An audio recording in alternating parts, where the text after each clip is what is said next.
Twitter, yeah. WTF. How long have you had it for? OMG. Well, technically, I think I've had it for longer than I've been using it. But one thing that I think a lot of people don't necessarily know about the way my internet empire is run is that I'm way too busy when I'm on tour to actually maintain everything. So you got minions? I have minions, but they're not minions. They're more like saviors. I've been working with a company called Brat Marketing, who are like a specialty internet, you know. They keep it up for you, keep it going. Yeah, and they do it for a bunch of bands. They run my MySpace page, my Facebook page. They post my blogs for me. Every time I write a blog, they disseminate it. They run my LiveJournal page. And now they run my Twitter. And I'm obviously the only one who posts, but they delete the spam. They add all my friend requests. They do, you know, if I want to request friends and I'm on the road and I'm just on my BlackBerry, I say just add this, add this. And so it's a really cool partnership, and we've been working together since 2004. Wow. I think. So you sort of started dating someone to help you out of it? Well, I mean, it's so funny because it doesn't seem like that long ago, but if you think back to 2004, all we had back then was our webpage. Yeah. It was sort of before social networking, and certainly before social networking and bands were like hand in hand. So I remember the day when Bill H was like, there's this thing called MySpace, and I'm setting you up a page, and you're gonna need to do it. And I was like, okay. And then I remember the day he was like, there's this thing called Facebook, and he was always ahead of the curve. So do you remember the Twitter day? Yes, I remember the Twitter day, and he was like, there's this thing called Twitter, and I was like, okay, whatever, make a page. And it was up there for a long time, probably, I mean, you could go look and see when my account was created, but it was probably 8 months ago or something.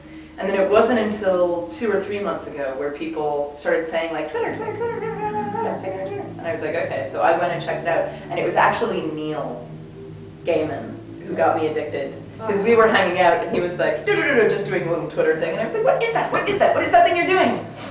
And he got me hooked because I started following his, and then I was like, and then the day I started Twittering, I was like, I posted like 20 times that day. I was like, oh, this is so cool. So the whole day was Twittering. Yeah, and my assistant Beth put it on my BlackBerry, and that was the end. I was like, oh, I'm sitting here. No, I'm sitting over here. No, I'm sitting over here. Check it out. I started about 3 days ago, and you just, for a whole day, tell everyone what you're doing. So yeah, it's great. Yeah. So recently you did some impromptu gatherings, as it were, and you used Twitter to advertise those and promote them. Yeah. How did they go? How did they turn out? Really incredibly, especially the one in. Well, I only did 2. Yeah. I did one. Jeff, do you want wine? I'm okay, thank you. Would you like some wine? Sure. Yeah, totally. I did one in Perth and one in Australia and one in Auckland. Yeah. And they were both great. The one in Perth, I announced them both the day before. Yeah. And the one in Perth, I think maybe 50 people showed up. Right. And then the one in Auckland, maybe 100 people. Yeah. Wow. But they all came because of Twitter. I mean, the Twitter, like, you know, it got reposted on the band forum, and it got reposted on other, you know, people sent it to their friends. But when I got to whatever place it was, like the open square, or, well, in the case of Perth, it was a football stadium. Yeah. And which I didn't know. I just looked on. I literally looked on Google Maps, and I was like, that looks like a nice green space, and it was a fucking football. And then in Auckland, it was great because I knew the guys at the Spiegel tent, so they let me use their little garden. And I asked them, I was like, you know, just like shouted out, how did you hear about this? And it was like a chorus of people all going, Twitter! I was like, Jesus, that happened so fucking fast. So, have you found anything sort of negative coming from all the sort of attention that you get on the internet, like people following you constantly, or anything like that? No.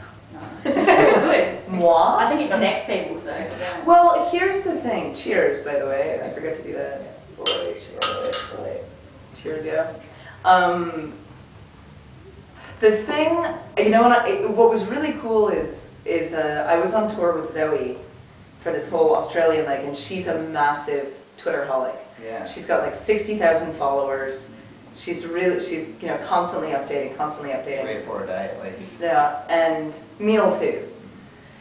And the three of us were talking about, you know, I would have conversations with Neil about it, and then conversations with Zoe about it, and we would have these sort of meta conversations about how there's definitely a trend, and at least I have a personal fear, that if you get too into something like that because you see how well it works, you know, I see how well it works. Like, I see how great it is for connecting people. I see how great it is for drawing my fans in closer to me and making them more part of this experience, and it's great, but you can turn into a human camera, and that's a danger. Because the minute you stop experiencing things firsthand and you just start doing, Zoe said, like, she feels like she's now trying to, like, figure out how to economize every experience into under 140 characters. And it's like, but that's the danger of blogging too. I mean, it's the danger of being a photographer. It's the danger of, you know, seeing everything through the eyes of an audience. And I worry about that. And I especially worry about that with younger people just experiencing their whole lives that way. For sure, it's like Twitter's like a mass text message that everybody can see.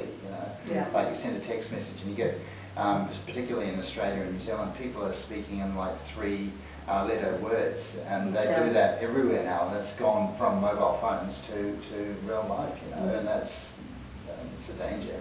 Well, you could also argue that that's the way things evolve, and that's the way language evolves. I mean, they talk much longer back in the day, so yeah, we've just shortened and shortened and shortened. Yeah, true. Bound to get shorter. But I think the real question is, how is it actually improving life, or is it?